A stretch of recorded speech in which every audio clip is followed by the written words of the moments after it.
নমস্কার বন্ধুরা, beauty village কিচেনে আপনাদের স্বাগতম। আজকে আমি নিয়ে এসেছি আপনাদের জন্য একটা ইউনিক রেসিপি। সেটা হচ্ছে ঢেঁড়সের ভুনা।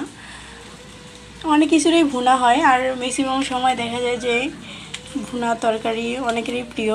আমারও মোটামুটি ভুনা তরকারি ভালো লাগে। অনেকে অনেক ধরনের ভুনা খায়। আসলে কথা হচ্ছে কি যে সব তরকারিরই ভুনা খাওয়া যায়। আমার কাছে এই ঢেঁড়সের ভুনাটা অনেক ইউনিক লাগে, তাই ভাবলাম যে আপনাদের সাথে শেয়ার করি। অসম্ভব রকম ভালো লাগে। আপনারা অবশ্যই এই ভিডিওটা দেখে ট্রাই করে দেখবেন আর জানাবেন আমাদের কেমন লাগছে আপনাদের কাছে ঢেঁড়সের ভুনা। তো প্রথমে আমি কড়াইতে একটু তেল দিয়ে নিলাম। নর্মালি আমরা যেরকমভাবে ঢেঁড়স ভাজি সেভাবেই ঢেঁড়সটা একটু ভেজে নিব।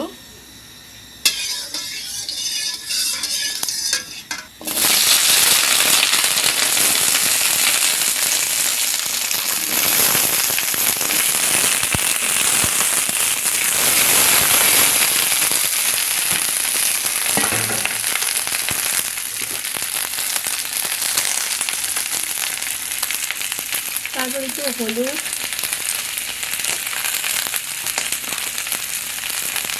লবণ দিয়ে একটু নেড়ে চেড়ে দিব।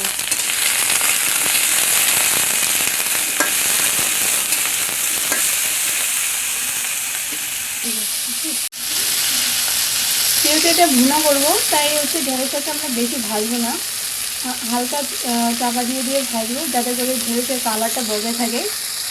তো আমি একটু চাপা দিয়ে দিব।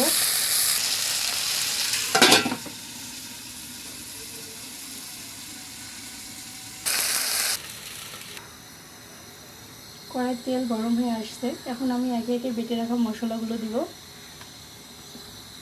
প্রথমে একটু পাঁচফোড়ন দিয়ে দিলাম,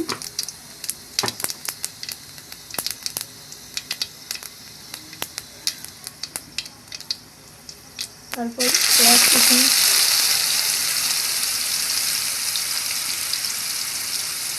রসুন কুচি, আদা, শুকনো মরিচ বাটা।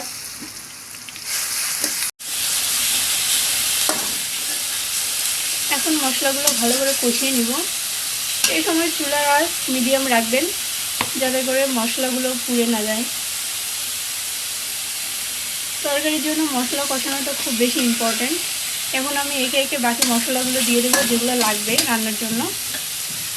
এখানে আমি হলুদ গুঁড়ো,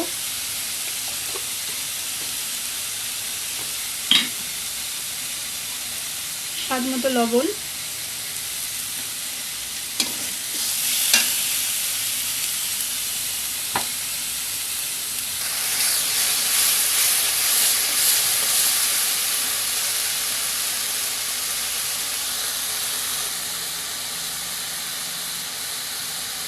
কাশ্মীরি লঙ্কার গুঁড়ো দিয়ে দিচ্ছি, সাথে জিরে বাটা। আবার ভালো করে নেড়ে একটু কষিয়ে নিয়ে মশলাটাকে ভালো করে।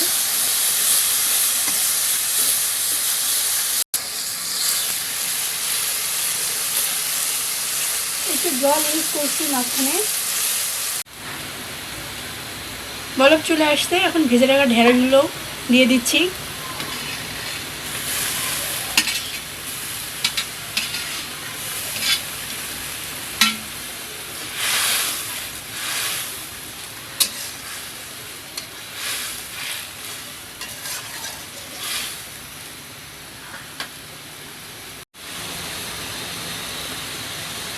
2 মিনিটের জন্য ফুটতে দিতে হবে যাতে করে ঢেঁড়স আর রসটার মধ্যে একটা সম্পর্ক তৈরি হয়ে যায়।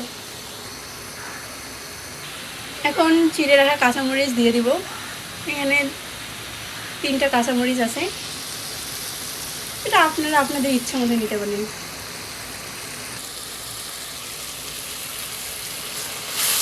দেখেন কত ঘন ঘন হয়ে গেছে।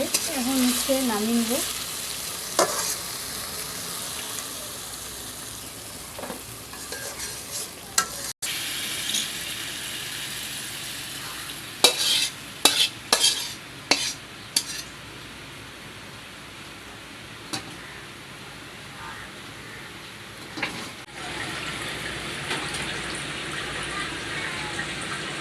2 তৈরি হয়ে গেল মজাদার ঝটপট ঢেঁড়সের ভুনা। তো ভিডিওটা আজকে এখানেই শেষ করতেছি। দেখা হবে পরবর্তী ভিডিওতে। আমাদের ভিডিওগুলো যদি ভালো লেগে থাকে তবে অবশ্যই লাইক, কমেন্ট, সাবস্ক্রাইব করে পাশে থাকবেন। দেখা হবে পরবর্তী ভিডিওতে। ধন্যবাদ।